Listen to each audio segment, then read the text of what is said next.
Please don't forget to like and subscribe and do hit the bell icon.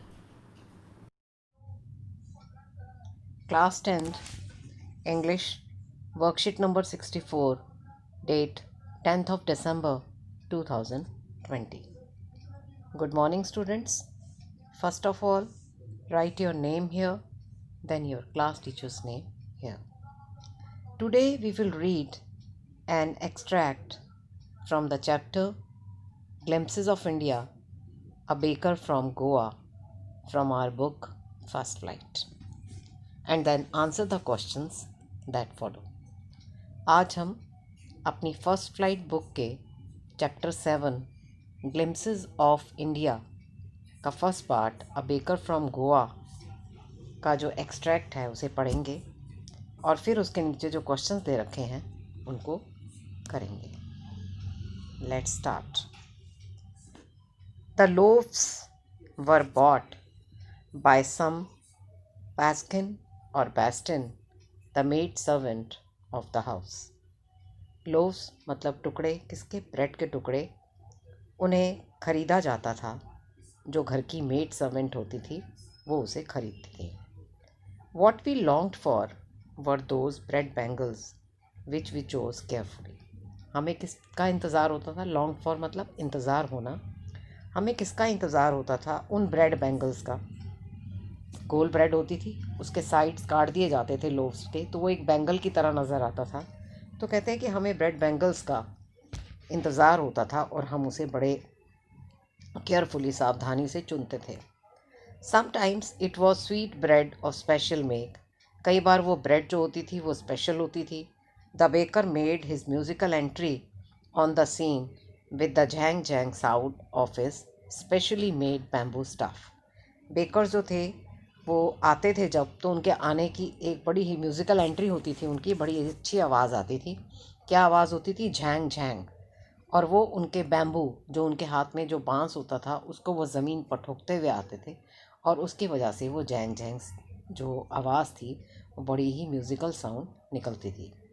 One hand supported the basket on his head and the other band the bamboo on the ground.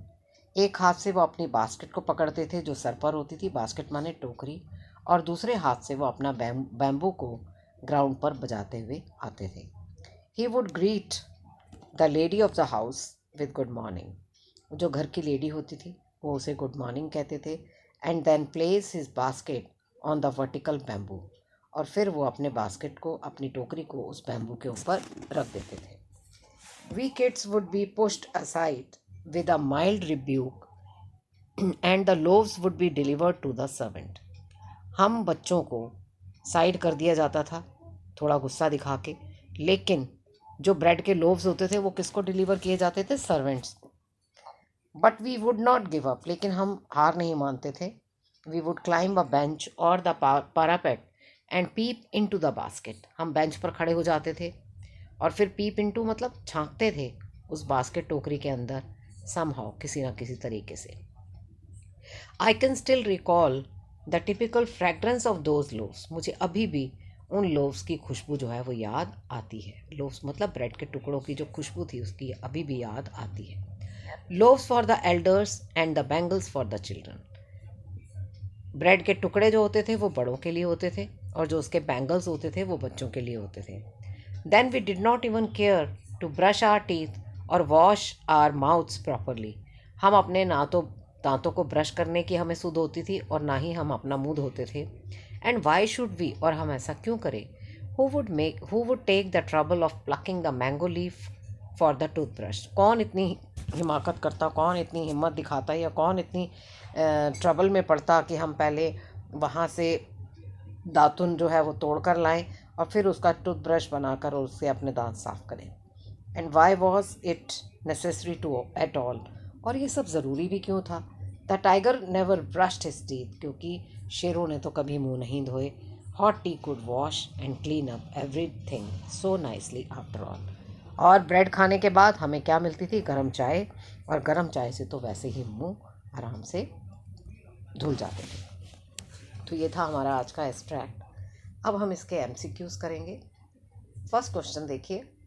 What produced the Zhang Zhang sound Zhang jhang sound जो है वो किससे produce होती थी? इसमें आप देखेंगे इसका option number 3, third of the stuff. Question number 2, mark F against one statement that is a fact. एक स्टेटमेंट जो फैक्ट है, जो सच्चाई है, उसके आगे एफ लिखिए। इसमें आप देख रहे हैं, इसमें स्टेटमेंट सी जो है ये फैक्ट है, क्योंकि इसमें क्या कहा गया है? The baker carried the basket on his head, कि बेकर जो है वो अपनी बास्केट, अपनी टोकरी सर पे रख के लाता था। Next question, choose one meaning that correspond means is similar in meaning to a word used in the passage। Passage में एक वर्ड यूज़ हुआ है, ये देखिए पैसेज में, इसमें एक वर्ड यूज़ हुआ है रिकॉल। तो इसके लिए यहाँ पर कौन सा वर्ड है? इसके लिए यहाँ पर है option C, reclaim. Question number 4, why did the children rush out when the baker arrived at their house. बच्चे क्यों भागते थे जब बेकर उनके घर में आता था?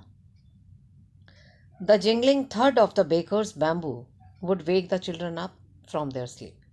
जब सुबह बच्चों को झैंग झैंग की आवाज़ सुनाई देती थी जो बेकर के बैम्बू से होती थी, तो बच्चे अपनी नींद से उठ जाते थे। They would run to meet and greet him, वो भागते थे उससे मिलने और उसको विश करने के लिए। टू गेट ब्रेड बैंगल्स और समटाइम्स स्वीट ब्रेड, और इसके साथ साथ उन्हें किस चीज़ का लालच होता था कि उन्हें क्या मिलेगी? बैंगल्स मिलेंगे, ब्रेड बैंगल्स, और स्वीट ब्रेड खाने को मिलेगी। Next question, describe the baker in your own words. Baker को अपने वर्ड्स में डिस्क्राइब करिए। The baker is a part of Portuguese culture. Baker जो है वो एक पार्ट है पुर्तगाली कल्चर का, सभ्यता का। They are known as Padres इन गोवा, उन्हें गोवा में पैडर्स भी कहा जाता है। When the author was a child, जब ऑथर एक बच्चा था, one could see the traditional baker in the village, कोई भी देख सकता था कि गांव में जो ट्रेडिशनल बेकर्स होते हैं वो होते थे। He used to be a friend of children, और जो बेकर होता था गांव में वो बच्चों का मित्र होता था। Children were fond of sweet bread and the bread bangles, बच्चों को बहुत पसंद होते थे, फॉन्ड ऑफ मतलब उन्हें बहुत पसंद होते थे स्वीट ब्रेड और bread bangles. Bakers were professional and it was a family business, bakers बड़े प्रोफेशनल होते थे और ये उनका फैमिली बिजनेस होता था। It was a profitable business and most of the bakers were plump, यह उनके लिए बड़ा प्रॉफिटेबल बिजनेस था और ज़्यादातर बेकर्स जो थे वो प्लम्प होते थे, फूले हुए होते थे, मोटे होते थे। They had their peculiar traditional dress called kabai, और वह अपना ट्रेडिशनल ड्रेस पहनते थे, परंपरागत जो उनकी वेशभूषा होती थी वही धारण करते थे, जिन्हें क्या कहा जाता है? कबाय कहा जाता था। Question number 6, choose the correct options to fill in the blanks. नीचे 3 ऑप्शंस दिए हुए हैं, उनमें से हमें करेक्ट ऑप्शन को चूज करके ब्लैंक्स को फिल करना है। Those eaters of loaves might have vanished, first में क्या आएगा? माइट हैव वैनिश्ड, कि जो लोव्स खाने वाले थे, जो ईटर्स थे, वो शायद आज वैनिश हो गए हैं, गायब हो गए हैं। But the makers are still there, लेकिन ब्रेड बनाने वाले आज भी वहाँ हैं। We still have amongst us the mixers, the moulders and those who bake the loaves, आज भी हम में से हैं जो मिक्स करते हैं, मोल्ड करते हैं या ब्रेड को बेक करते हैं। Those age old time tested furnaces still exist, जो पुरानी जो भट्टियाँ पहले लगा करती थी वैसी आज भी हैं गोवा में। The fire in the furnaces has not yet been extinguished, और जो फायर है, जो आग है जो भट्टी में जलती है वो आज भी बुझी नहीं है। मतलब आज भी गोवा में ऐसी बेकरीज हैं जो पहले वहाँ पर हुआ करती थी। तो अब आपके लिए एक कोविड अप्रोप्रिएट बिहेवियर मैसेज है। Wash your hands with soap and water regularly, अपने हाथ साबुन और पानी से धोते रहिए। I hope you enjoyed the session. Thank you. Have a great day.